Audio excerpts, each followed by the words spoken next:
3 वर्ष निघून गेली. जॉर्ज आता वरच्या वर्गात गेला होता. उन्हाळ्याच्या सुट्टीला सुरुवात झाली होती. वाइल्डर हाऊसमध्ये उतारूंची आपसात चालणारी बोलणी ऐकून आपण सुद्धा वेगवेगळे प्रदेश पाहावेत असे त्याला वाटू लागले. ही इच्छा त्याला स्वस्थ बसू देत नव्हती.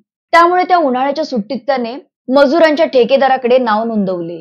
पण वयाने लहान असल्याने त्याला मजूर म्हणून न घेता स्वयंपाकी म्हणून घेतले. कॅन्झस ते डेन्व्हर पर्यंत बांधल्या जाणाऱ्या लोहमार्गाच्या कामावर त्याला पाठवण्यात आले. तिथे त्याने बरेच पैसे कमावले. उन्हाळी कामाचा करार संपल्यावर मिळालेला पगार घेऊन तो आणखी पश्चिमेच्या प्रवासाला निघाला. त्या प्रवासात पोट भरण्यासाठी जॉर्जने ठिकठिकाणी कामे केली. स्वयंपाक केला, लाकडे फोडली, गटारं खणली, हमाली केली, सुताराच्या लोहाराच्या हाताखाली कामे केली, घण घातले, विस्तव फुलवून भट्ट्या रसरशीत ठेवल्या. लोहाराच्या हाताखाली काम करत असताना समोरच्या रस्त्यावर घडलेल्या एका प्रसंगाने मात्र त्याला मुळापासून हादरवून टाकले. एका संध्याकाळी एकाएकीच गोऱ्या लोकांचे थवेच्या थवे समोर गोळा होऊ लागले. त्यातल्या 2-4 जणांनी मोठ्या शेकोटीसाठी जमवाजमव केली. पलीकडेच असलेल्या तुरुंगातून एका निग्रो कैद्याला काही जणांनी पकडून मारत मारतच आणले. लोहाराच्या भट्टीतलं विस्तव नेऊन ती शेकोटी पेटवण्यात आली. नेमकं काय चाललंय हे जॉर्जला समजत नव्हते. पण काहीतरी अघटित घडणार आहे याची त्याला जाणीव झाली. तो निग्रो कैदी त्या जमावाच्या सारख्या पाया पडत होता. त्याला सोडून देण्यासाठी विनवण्या करत होता. पण त्या गोऱ्या लोकांना त्याची दया आली नाही. त्यांनी त्याला त्या शेकोटीत ढकलायला सुरुवात केली. तो त्याचा जीव वाचवण्याची शेवटची धडपड करत होता.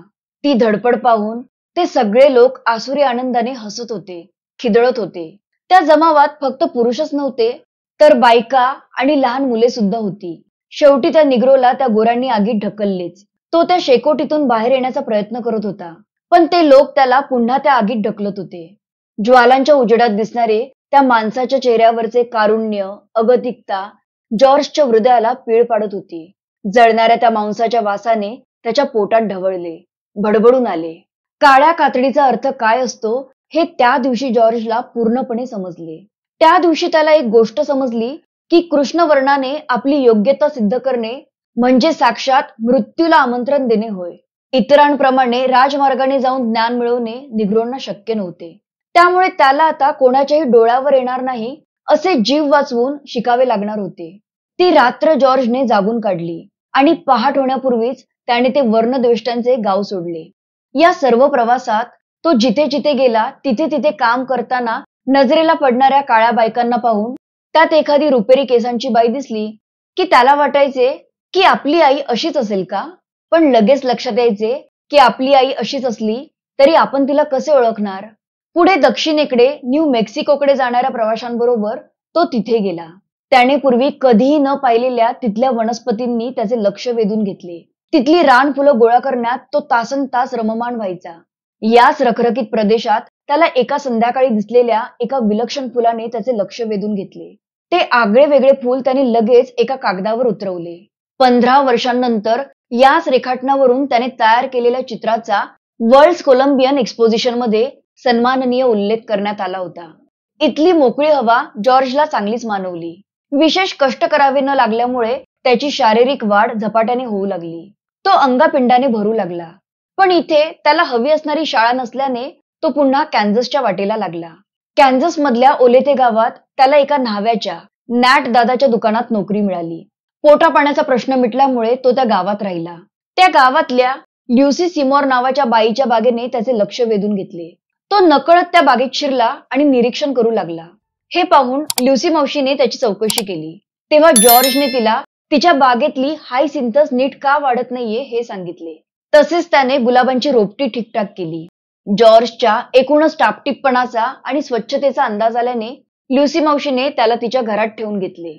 पण कोणाकडेही फुकट राहणे त्याला आवडायचे नाही. त्यामुळे इथे सुद्धा तो जेवढे जमेल तेवढे काम करून ल्युसी मावशीला मदत करत होता. तो संध्याकाळी आणि शनिवारी दिवसभर नॅट दादाच्या दुकानावर काम करायचा. तसेच ल्युसी मावशीच्या धुलाई केंद्रात सुद्धा तिला मदत करायचा. सिमोर दाम्पत्याला मूलबाळ नव्हते. त्यामुळे जेव्हा त्यांनी मिनियापोलिसला स्थलांतर केले तेव्हा ते जॉर्जला सुद्धा त्यांच्याबरोबर घेऊन गेले. तिथल्या शाळा अजून चांगल्या होत्या. जॉर्जच्या उच्च शिक्षणाची सोय झाली. इथे सुद्धा जॉर्ज ल्युसी मावशीला तिच्या धुलाई केंद्रात मदत करायचा. कपड्यांना कडक इस्त्री करायचा. ल्युसी मावशीने त्याला या कामातले अनेक बारकावे शिकवले. ज्ञान प्राप्त करण्यासाठी बाहेर पडलेला जॉर्ज त्याच्या जुन्या माणसांपासून खूप दूर आला होता. त्याचा एकुलता एक भाऊ जिम देवीच्या साथीला बळी पडला होता. त्याच्या आठवणीने जॉर्जला भरून यायचे. त्याचा हात हातात घेऊन आता आपण कधीच फिरू शकणार नाही याचे त्याला फार दुःख व्हायचे. जॉर्जने त्याचे उच्च शिक्षण मिनियापोलिसमध्ये पूर्ण केले. त्याने शाळेत त्याचे नाव जॉर्ज कार्वर असे टाकले होते. पण त्या मिनियापोलिस गावात अजून एक जॉर्ज कार्वर नावाचा गोरा माणूस राहायचा आणि त्या दोघांच्या नावातल्या साम्यामुळे पोस्टमन पत्र वाटताना नेहमी घोटाळा करायचा. हा गोंधळ टाळण्यासाठी काळ्या कार्वरने त्याच्या 2 नावांमध्ये डब्ल्यू घुसवला. लोकांनी त्या डब्ल्यूचा वॉशिंग्टन केला आणि असे या काळ्या कार्वरचे नाव जॉर्ज डब्ल्यू कार्वर झाले आणि गोऱ्या जॉर्जला त्याची पत्र नियमितपणे मिळू लागली. शालांत परीक्षा पास झाल्यावर जॉर्जला आता डायमंड ग्रोव्हकडे जाण्याची ओढ लागली. आपल्या जुन्या माणसांना, तिथल्या टेकड्यांना, जंगलांना, ओढ्यांना पाहण्यासाठी त्याचा जीव कासावीस झाला.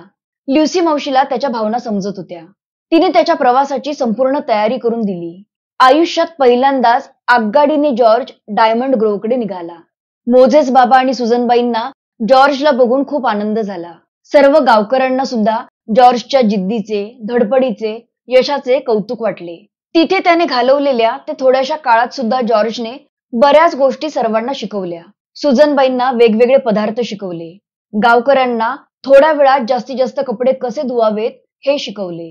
मोझेस बाबांना गुरांच्या खाण्यात, शेतीकामात काय सुधारणा करायला हव्या हे समजावून त्या सुधारणा त्याने अंमलात सुद्धा आणल्या.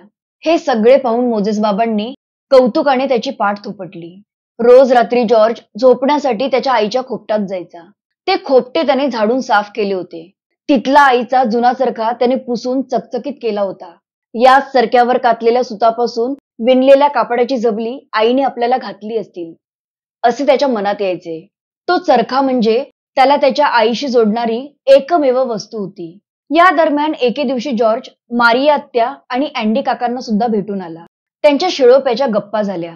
जॉर्ज परत निघाला तेव्हा या वृद्ध जोडप्याचे डोळे भरून आले. निरोप देताना मारिया आत्याने त्याला खूप शिकून त्याच्या ज्ञानाचा उपयोग त्याच्या बांधवांच्या उत्कर्षासाठी करायला सांगितला. उन्हाळा संपत आल्याने जॉर्जला आता डायमंड ग्रोव्ह सोडावे लागणार होते.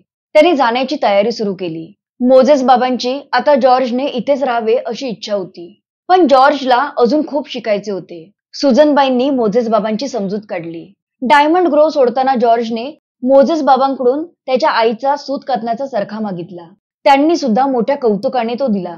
त्याच्या आईचे ते एकुलते एक स्मृतिचिन्ह घेऊन जॉर्ज निघाला. मेरीचं दुबळं दमेकरी पोर जगवल्याचं समाधान त्या वृद्ध सुजनबाईच्या चेहऱ्यावर दिसत होते. निरोप घेताना तिघांचेही डोळे भरून आले होते. ज्ञानासाठी दाही दिशा धुंडाळणाऱ्या त्या जीवाची आता पुन्हा भेट कधी होईल हे माहीत नव्हते. जॉर्जने शालांत परीक्षेत उत्तम गुण मिळवल्यानंतर कॅन्झस मधल्या हायलंड विद्यापीठात प्रवेश मिळवण्यासाठी अर्ज केला. जॉर्जच्या शाळेने दिलेल्या प्रमाणपत्रात उत्तम श्रेय असल्याने हायलंड विद्यापीठाने जॉर्जला प्रवेश दिल्याचे तसेच छात्रवृत्तीही बहाल केल्याचे पत्रातून कळवले होते. ते पत्र वाचून जॉर्ज आनंदाने वेडा झाला. 1885च्या सप्टेंबर महिन्यात जॉर्ज हायलंड विद्यापीठात दाखल होण्यासाठी निघाला. तिथे जाऊन विद्यापीठाच्या प्रमुखांना भेटला आणि त्यांच्या समोर त्यांच्या सहीचे त्याला आलेले पत्र त्याने ठेवले. त्यांच्या सहीच्या त्या पत्रावरून त्या प्रमुखांनी नजर फिरवली व जॉर्जला म्हणाले, माफ करा, काहीतरी चूक झाली आहे, पण आम्ही निग्रो लोकांना प्रवेश देत नाही. या एका वाक्याने जॉर्जच्या सगळ्या स्वप्नांचा एका क्षणात चुराडा झाला. जॉर्जने अर्जासोबत जोडलेल्या दाखला आणि प्रमाणपत्रामुळे त्याने मिळवलेल्या उच्च श्रेणीची आणि त्याच्या उत्तम वागणुकीची कल्पना येत होती. पण तो बुद्धिमान असला तरी निग्रो आहे हे त्या प्रमुखांना त्या प्रमाणपत्रावरून न समजल्याने ही चूक झाली होती. विषण्ण मनस्थितीत जॉर्ज बाहेर पडला. हॉटेलात आणि न्हावीदादाकडे काम करून जमवलेली सगळी रक्कम त्याने कॉलेजच्या तयारीसाठी वापरली होती. त्याच्याकडे आता काहीच शिल्लक राहिले नव्हते. आता पुन्हा त्याला कामासाठी दारोदार भटकावे लागणार होते. याच विचारात तो गावाच्या वेशीबाहेर पोहोचला. शेतात कापणी चालू असल्याचे त्याला दिसले. त्याच्या पोटा पाण्याचा प्रश्न मिटला. त्याच शेतात तो मजुरीला लागला. कापणीचा हंगाम संपल्यावर तो आयोवा राज्यात आला. तिथल्या विंटरसेट गावातल्या एका हॉटेलमध्ये कामाला लागला. अनेक अडचणीतून संकटातून तावून सुलाखून निघालेला जॉर्ज आता पूर्वीसारखा दुबळा राहिला नव्हता. 6 फूट उंचीच्या जॉर्जची राहणीही आता जरा बरी झाली होती. लोकांमध्ये मिळून मिसळून वागणे त्याला आता थोडेफार जमू लागले होते. विंटर सेटमध्ये निग्रोंसाठी वेगळे चर्च नसल्याने जॉर्ज गोऱ्यांच्याच चर्चमध्ये जाऊन मागच्या बाकावर बसला. तिथे सुरू असलेल्या स्तवनांच्या सुरावटीने त्याच्या मनात भूतकाळातल्या आठवणी जाग्या झाल्या. कार्वर कुटुंबाची संध्याकाळची प्रार्थना त्याला आठवली, भजने आठवली आणि त्याच्याही नकळत त्याने सूर लावला. समोर उभे राहून गात असलेल्या मंडळींच्या आवाजात त्याचा आवाज मिसळला. सर्व लोक त्याच्याकडे माना वळवून पाहत होते. बसलेल्यांपैकी तो एकटाच गात आहे हे लक्षात येताच तो लाजला. त्याच्या शेजारीच बसलेल्या एका बाईने कौतुकाने त्याच्या पाठीवरून हात फिरवला. प्रार्थना संपल्यावर पाद्री बाबांसकट सर्वांनी त्याची चौकशी केली. तिथे झालेल्या या ओळखींमुळे त्याला कामे मिळू लागली. एके दिवशी मिल हॉलंड नावाच्या गोऱ्या गृहस्थांनी त्याला संध्याकाळी त्यांच्या घरी बोलावले. त्यांची बायको चर्च मधल्या गायक वृंदाची मुख्य होती. तिथे तिने जॉर्जचा आवाज ऐकला होता. ती स्वतः परदेशी जाऊन संगीत तज्ञ झाली असल्याने जॉर्जच्या आवाजाची पारख तिला लगेच झाली आणि म्हणूनच जॉर्जला त्यांनी घरी बोलावले होते. जॉर्ज तयार होऊन त्यांना भेटायला गेला. त्याला दिवाणखान्यात बसवून मिल हॉलंड त्यांच्या पत्नीला बोलवायला आत गेले. त्या दिवाणखान्यात ठेवलेल्या पियानोवर जॉर्जची नजर पडली. न राहून तो पियानो जवळ गेला आणि त्याची लांब सडक बोट त्याच्यावर फिरू लागली. सौ मिल हॉलंड हे कौतुकाने बघत होत्या. ते लक्षात येताच जॉर्ज दूर सरकला. तेव्हा मिल हॉलंड त्याला म्हणाल्या, थांबू नकोस, वाजव. तुझे हात, तुझी बोट तुझ्या आवाजाला साथ देणारी आहेत. तू जातीवंत कलाकार आहेस. पण जॉर्ज काही पुढे जाईना. मग सौ मिल हॉलंड त्याला पियानो वाजवून दाखवू लागल्या. सूर उमटू लागले. त्या सुरांनी जॉर्ज गलबलून गेला. त्याला त्याच्या भूतकाळातल्या गोष्टींची आठवण येऊ लागली. ओझार्कच्या टेकड्या, यायगर साहेबांचे ते शब्द, काहीतरी हरवून बसल्याच्या जाणीवेने त्याचे मन कळवळू लागले. त्याच्या डोळ्यातून अश्रू वाहू लागले. सौ मिल हॉलंडने त्याची पाठ थोपटली. त्या संध्याकाळी जॉर्जने त्याची सगळी हकीकत मिल हॉलंड जोडप्याला सांगितली. हायलंड विद्यापीठातून त्याला कसे परत पाठवून दिले ते सांगितले. कॉलेज शिक्षण घेण्याची त्याची इच्छा बोलून दाखवली. त्यांना जमेल ती सर्व मदत करण्याचे आश्वासन या जोडप्याने त्याला दिले.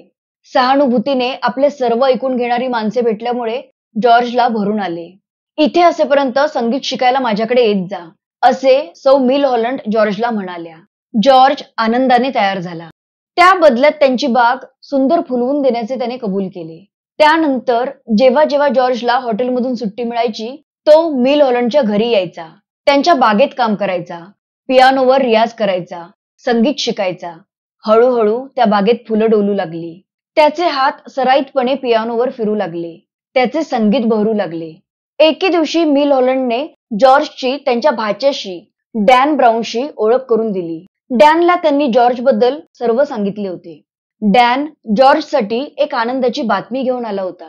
तो स्वतः शिकत असलेल्या आयोवातल्या इंडियनोला मधल्या सिम्सन कॉलेजमध्ये जॉर्जला प्रवेश मिळू शकेल असे तो म्हणाला. जॉर्जचे डोळे चमकले. पण पुन्हा तिथे कोणी निग्रो विद्यार्थी शिकत आहे का असे घाबरतच त्याने विचारले.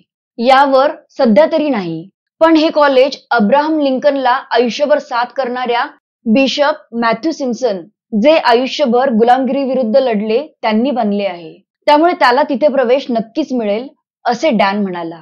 मिल हॉलंड कुटुंबाला सोडून जाताना जॉर्जच्या जीवावर आले होते. सुखद कौटुंबिक वातावरणाला आता तो अंतरणार होता. एकाकी होणार होता. अनिश्चित, असुरक्षित वाटेने त्याला जायचे होते. हायलंडची पुनरावृत्ती होण्याची शक्यता नाकारता येत नव्हती. पण त्याने मनाची तयारी केली. 30 मैल चालून एका पहाटे सिम्सन कॉलेजच्या दाराशी तो पोहोचला. त्याच्या सोबत होती दारिद्र्याने गच्च भरलेली झोळी आणि प्रखर ज्ञान पिपासा.